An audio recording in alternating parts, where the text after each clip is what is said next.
Guys, Kate from the workshop here. Today we're going to talk about self-esteem and confidence. What I want you to do first, go and get yourself a cuppa and then come back and join me.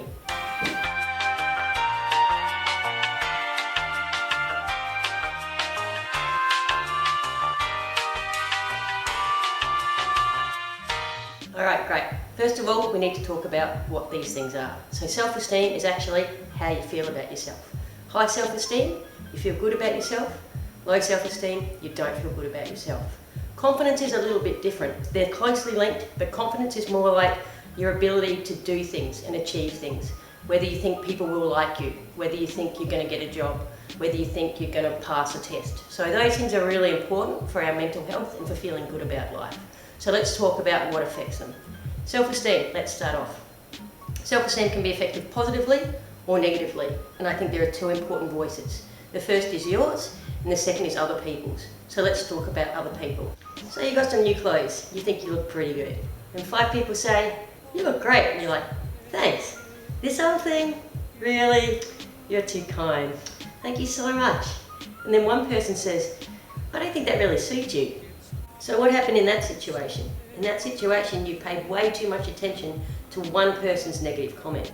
You felt good about what you're wearing. You thought you looked great. Other people thought you looked great. One negative comment and you decided that you weren't going to go with how you felt about yourself, but you'd pay too much attention and change. So this is what our self-esteem is like. Self-esteem starts off pretty good. Most little kids really like themselves. But then as we get older, we start paying attention to people's negative comments. You know, you're not very smart. Your hair looks funny. I know it's making a fart sound, okay? We don't like what you wear. And your self-esteem goes down and down and down. That's paying way too much attention to other people's negativity. Now, if you've got friends like that, they're not really friends. They're more what we call frenemies, because they're not being loving and kind and the things friends should be.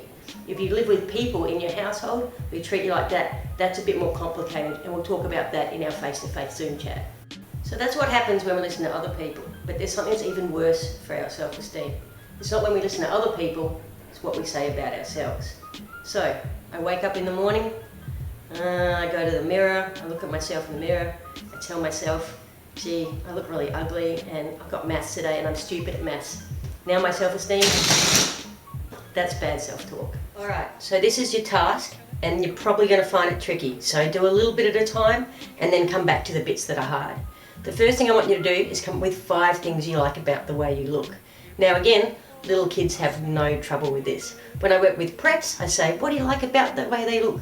And they say, I'm really pretty, or I have fantastic hair, or I'm a great runner. They have no trouble coming up with stuff. As we get older and listen to other people and sometimes negatively talk to ourselves, it gets harder. So 5 things you like about the way they look. It can't be your clothes because you buy your clothes. It has to be something about you.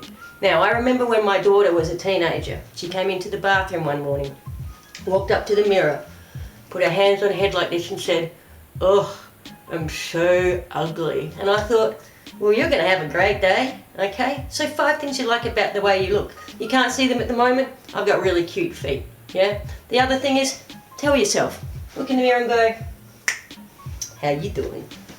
This is your second task. I want you to come up with 5 things that you're good at doing, and gaming and sleeping don't count, okay? Now, you don't have to be good at everything, but everybody's good at some things. Again, this is something my preppies have no trouble. They tell me they're fantastic drawers, they're great at spelling, they're good runners, they're terrific at art. They have no trouble. So what I want you to do is come up with 5 things. Now, I'm really good at cooking, okay? Notice I didn't say I'm the best cook in the world. That would be arrogance. That's the difference, okay? I can say I'm a really good cook, and I know other people are good cooks too. So that's confidence and not arrogance. You don't need to put other people down to feel good about yourself. So come up with 5 things that you're good at doing, write them down, and make sure you got ready to share them at the workshop, okay? Alright, now the last one is actually the most important thing, okay? So, I know I'm pretty good looking still, but believe it or not, when I was younger, I even didn't have grey hairs or anything like that. So as we get older, our looks change. So that's not the most important part. There's things I used to be better at. I remember like once upon a time, I was more fit and faster than my daughter, whereas now I know she could run me around the block.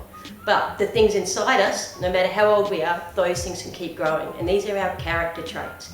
So these are things like generosity, kindness, being helpful, friendly, the things that no matter how old we are, we actually give to other people that are the strongest parts of us, and no matter what happens, no one can take them away or change those things about us. So I want you to come up with 5 of those now.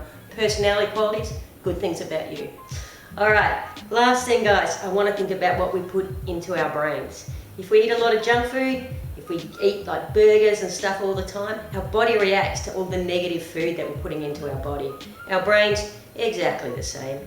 If you're paying a lot of attention to bad news, negative social media, stuff that makes you feel insecure, then you're not going to respond very well. You're not going to feel very good. You spend a lot of time listening to people who are negative, turn them off. That's what I've started doing with Donald Trump, by the way. Okay. Now, we're going to meet in the workshop and talk about this more, but for now, be free.